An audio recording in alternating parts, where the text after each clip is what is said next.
이사야서 34장 1절부터 17절. 열국이여 너희는 나와 들을지어다. 민족들이여 귀를 기울일지어다. 땅과 땅에 충만한 것, 세계와 세계에서 나는 모든 것이여 들을지어다.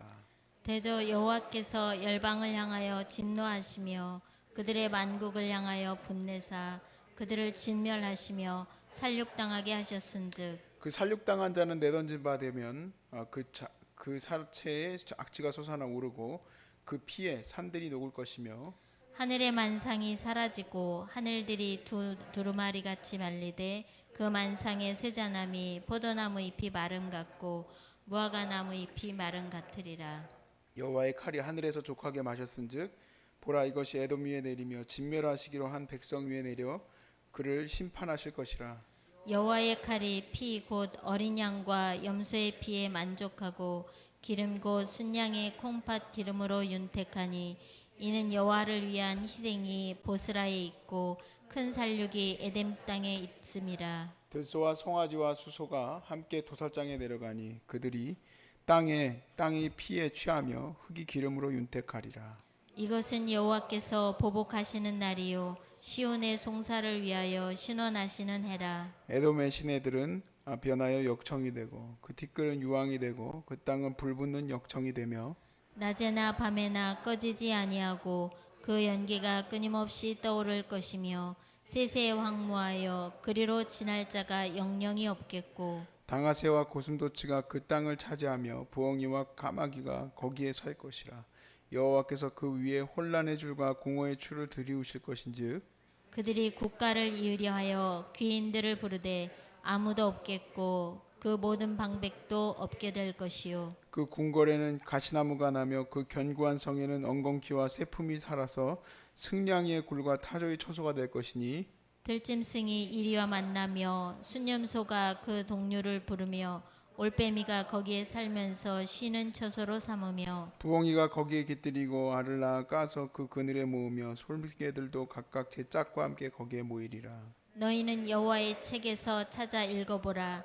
이것들 가운데 빠진 것이 하나도 없고 제 짝이 없는 것이 없으리니 이는 여호와의 입이 이를 명령하셨고 그의 영이 이것들을 모으셨음이라. 다 함께 여호와께서 그것들을 위하여 제비를 뽑으시며 그의 손으로 줄을 띄어 그 땅을 그것들에게 나누어 주셨으니 그들이 영원히 차지하며 대대로 거기에 살리라. 아멘.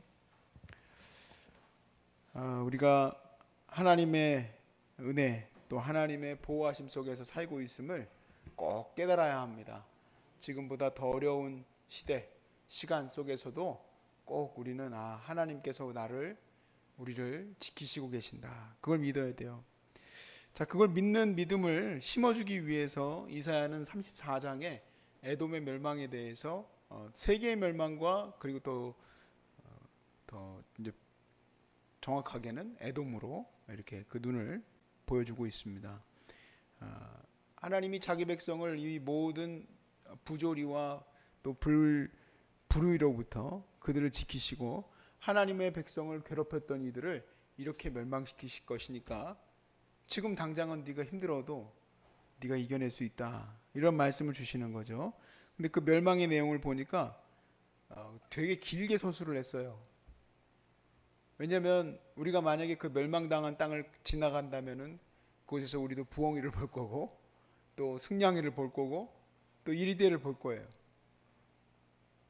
그러면서 그런 것들을 보았을 그 후손들에게 하나님의 말씀이 얼마나 잘 정확하게 지켜졌는지를 너희가 보라는 얘기죠.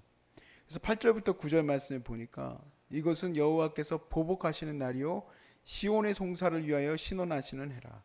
에돔의 시내들은 변하여 역청이 되고 그 티끌은 유황이 되고 그 땅은 불붙는 역청이 되며 에돔의 시내가 역청이 돼 버렸어요. 에돔은 완전히 짐승밖에 살지 않는 곳이 돼. 그래서 13절에서 15절에 그 궁궐에는 가시나무가 나며 그 견고한 성에는 엉겅퀴와 새품이 자라서 승냥이의 굴과 타조와 처소가 될 것이니 들짐승이 이리와 만나며 순념소가 그 동류를 부르며 올빼미가 거기에 살면서 쉬는 처소로 삼으며 부엉이가 거기에 깃들이고 알을 낳아 까서 그들의 그늘에 모으며 솔개들도 각각 제 짝과 함께 거기 모이리라.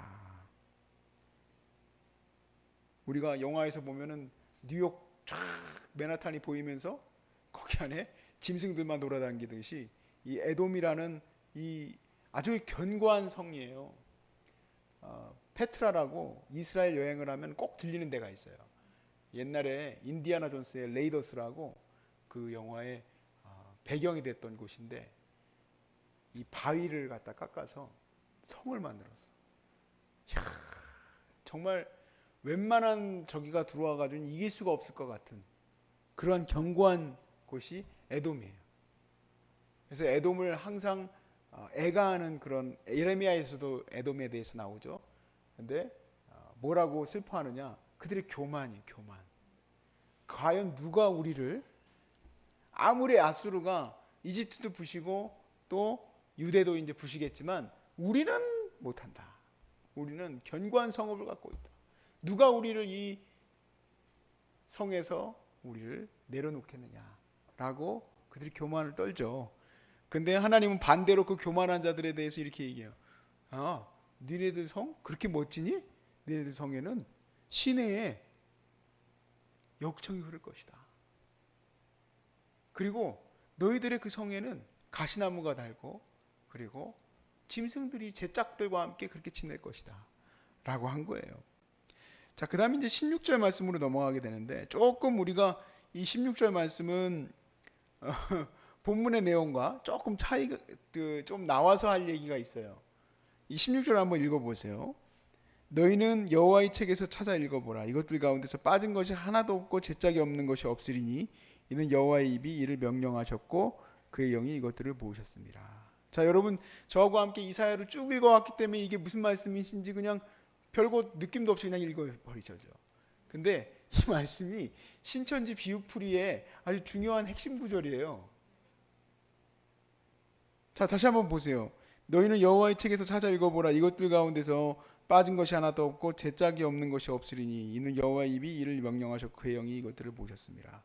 자, 이것만 읽어주고 뭐라고 하느냐? 자, 하나님의 말씀은 다 짝이 있다. 여기서 짝이 있다라는 거는 우리가 쭉 읽었듯이 동물들의 짝이 있다라는 얘기인데, 이거를 말씀의 짝이 있다라는 식으로 이렇게 얘기해요. 여러분 전혀 말도 안 되는 건 이제 느끼시죠? 아니에요? 말 돼요? 여호와의 말씀을 잘 읽어보라 이렇게 얘기했어요. 여호와의 말씀을 잘 살펴봐라. 하나님의 말씀의 예언이 실제로 성취됐는지 안 됐는지 봐라 이 얘기예요. 그만큼 하나님은 하나님의 백성을 지키시는 기 위해서 그들을 멸망시키셨습니다. 자, 그래서 8절 말씀 다시 보시면 왜 그렇게 하셨느냐? 이것은 여호와께서 보복하시는 날이요 시온의 송사를 위하여 신원하시는 해다 그랬습니다. 하나님께 우리가 송사하는 거예요. 그러니까 우리가 힘들 때, 어려울 때 하나님, 우리 세상의 재판들 앞에서는 우리가 제대로 된 재판을 받을 수가 없어요. 이 세상으로부터 우리가 보호함을 받을 수 있는 길이 별로 없어요. 그런데 하나님께 우리가 맡기는 거예요. 내 삶을 하나님 도와주세요. 그렇게 하루하루 우리가 신원하신 것을 하나님이 응답하실 것을 믿으시라는 거예요. 이스라엘 백성이 다시 포로에 잡혀갔을 때에도 그들이 그 바벨론에서 오직 기도할 수 있는 분이신 하나님 앞에 기도를 해요. 뭘 믿고 그렇게 기도합니까? 이런 말씀들이에요. 너희는 하나님께 신원하라. 그래서 기도하는 거예요. 그리고 바벨론 포로에서 돌아와서 여러 가지 어려움 가운데 하나님의 거룩한 성읍을 지어갈 때에도 그들이 한 게 뭐가 있습니까? 신원하는 거예요. 하나님 도와주세요. 저 사마리아인들이 우리를 갖다 이렇게 넘어뜨리려고 합니다. 또 그리고 주님이 오실 때까지 그 중간기 400년 동안에 이스라엘 백성들이 한 것은 하나님께 기도하는 거예요. 예수님이 오실 때의 모든 자들이 다 부패하고 제사장도 부패하고 잘못되어진 그때에도 여전히 하나님 앞에 기도하는 남은 자들이 있었어요. 하나님, 이 나라를 지켜주십시오. 하나님이 멸망해가는 이 나라를 지켜주십시오. 기도했어요. 로마의 멸망에서도 하나님 앞에 기도하는 자들이 있었고, 또 뿐만 아니라 지금 이 대한민국에서도 하나님 앞에 기도하는 자들이 있어요. 우리 힘으로는 우리가 뭐 어디 가가지고 내 말 좀 들으시오. 당신들 이래서는 안 돼요. 얘기할 수 있는 힘이 있습니까? 없어요. 우리 전혀 없어요. 그런데 우리 말을 조금도 안 들어주는 세상이 아니라 우리는 하나님께 기도하는 거예요. 하나님 들어주십시오. 하나님께서 열어주십시오 하고 기도하는 거예요. 그래서 우리 그리스도인들은요, 언제든지 어떠한 상황에서든지 자기들이 할 일을 알아요. 그건 바로 기도예요. 이번에 어떻게 돼가는지는 잘 모르겠는데 레인보우 리턴즈 몇 번 제가 말씀에서 나눴지만 이 동성연애에 반대하는 그 기도 모임이에요. 그거는 이제 정의당 앞에서 기도를 합니다. 근데 거기서 기도를 하시는 그분들의 모임에 많은 분들이 모여요. 이렇게 좀 뭐라 그럴까, 보수 기독교 단체가 이렇게 데모하는 것과는 조금 달라요. 분위기가. 여기는 찬양하고 기도하고 예배예요. 그 앞에서. 물론 첫 번째 의미는 동성연애 반대한다는 그 사인을 보내는 거겠지만, 아유, 그거 뭐 듣고 귀청이라도 듣겠습니까? 아유, 저것들 또 시끄러운 것들이 또 왔네 그러겠지. 그런데 그것을 누구에게 기도하고 누구에게 찬양하고 누구에게 예배하는 겁니까? 하나님께 하는 거예요. 하나님께 모이고자 하는 자들이 거기에서 모일 수 있었던 거예요.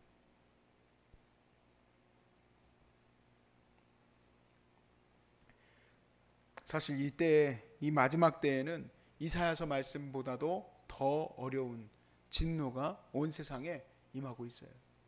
정말 저는 이번에도 이 밥인가요? 밥이 이 태풍이 지금 올라오고 있어서 굉장히 긴장하고 있어요. 그런데 진로가 너무 감사하게도 서해 바다를 타고 이렇게 올라오니까 그래도 감사하다, 그런 생각이 들어요. 하나님이 우리나라를 그래도 지켜주시고 은혜 주시는 게 너무 감사해요. 그럼에도 불구하고 언젠가는 이 나라도 하나님의 진노 앞에서 어떻게 설지는 모르겠어요. 우리가 아침에 나눴던 것처럼 하나님께서 이 땅을 보면서 공의롭지 못하면 여기도 비워버리시겠죠. 에돔을 비우듯이, 아수르를 비워버리듯이. 거기 동물밖에 없다잖아요. 이 땅도 마찬가지, 어떻게 될지 모르는 거예요.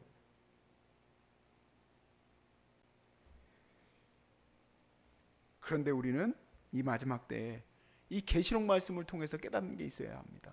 계시록 말씀에서 하나님의 7개의 진노의 나팔이 퍼부어질 때에 각각 그때마다 진노가 이 땅에 부어지게 돼요. 근데 거기에는 아주 중요한 부분이 있어요. 중요한 메시지, 교회여 너희는 이겨라, 견뎌라 그래요. 이기는 자에게는 내가 멸류관을 주리라. 끝까지 이겨라. 어떻게 이길 수 있습니까? 무엇을 믿고 이길 수 있습니까? 하나님이 우리의 신원을 받아주신다는 거예요. 우리의 송사를 받아주신다는 거예요. 그걸 믿고 기도하고 나아가는 거지, 어떻게 우리가 이 어려운 시대를 이겨나가겠어요? 계시록 말씀에 보니까 11장 4절에서 5절에 그들은 이 땅의 주 앞에 서 있는 두 감람나무와 두 촛대니 만일 누구든지 그들을 해하고자 하면 그들의 입에서 불이 나와서 그들의 원수를 삼켜버릴 것이요 누구든지 그들을 해하고자 하면 반드시 그와 같이 죽임을 당하리라. 계시록에 나오는 이 두 감람나무와 두 촛대는 교회입니다. 교회. 이 감람나무에서 바로 연결되어져서 이 촛대에 감람유가 바로 공급이 되는 거예요. 그러니까 그 빛이 마르지 아니하고 그 빛이 빛나는 거죠. 그러니까 교회의 공의로운 빛이 계속해서 그 빛을 비추어줘야 되는데, 그거를 해하고자 하는 자는 그 입에서 불이 나와서 그들을 삼키리라 했어요. 그들을 해하리라 그랬어요. 하나님께서 교회를 핍박하고 멸시하고 무시하고 교회를 넘어뜨리려고 했던 그 모든 무리들을 지금까지 다 하나님께서 진노하셨어요. 그들을 없애셨어요. 그러므로 저는 오늘날 이 땅에 정말 여러 가지 교회를 향한 어려움이 많이 있고 또 그런 일들이 있다고 많은 목사님들이 힘들어하고 괴로워하지만, 저는 이 말씀 붙듭니다. 하나님이 응답하실 거예요. 하나님이 싸워주실 거예요. 우리 그리스도인들은 절대로 소망의 빛을 잃으면 안 돼요.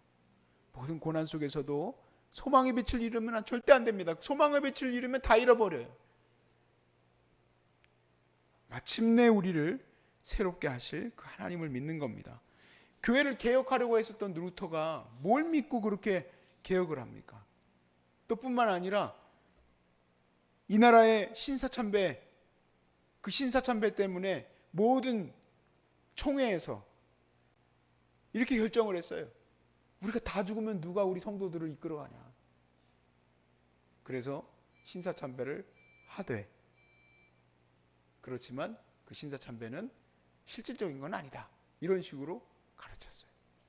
근데 거기서 아니다, 신사참배는 우상숭배다 했었던 주기철 목사님이 교회에서 쫓겨났어요.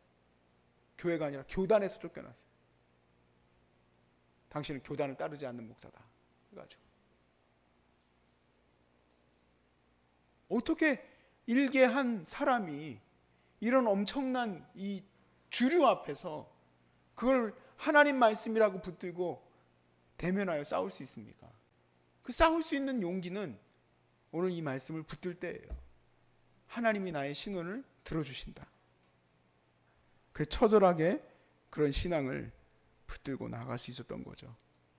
나도 그걸 붙들 수 있을까? 나도 그런 하나님의 은혜를 붙들 수 있을까? 제 자신에게 물어봐요. 물론 저는 그만한 용기가 없는 것 같아 보이지만 사실 용기도 주님이 주시는 성령의 은사예요. 성령의 은혜예요. 충성됨도 하나님의 성령의 은사예요. 내 힘으로 되는 것이 아니기 때문에 저는 그냥 주님께 제 자신을 맡깁니다. 하나님이 하실 줄로 믿습니다. 이 사역을 하면서 어떠한 상황 가운데 내가 내몰릴지 저도 모르겠어요. 근데 목회라는 것도 다 그렇죠. 뭐 여기 있다고 하니까 나는 안 어려움을 당한다, 그런 건 없죠. 나는 목회 안 하고 나는 일반 성도기 때문에 그런 어려움 없다, 그런 말도 하지도 마세요. 다 이 신앙 앞에 올바로 서게 되면 이 도전을 다 받게 돼요. 근데 그런 모든 어려움 속에서 여러분 이 말씀 붙드십시오. 하나님은 여러분의 모든 신원을 다 들어주심을 믿으시기 바랍니다.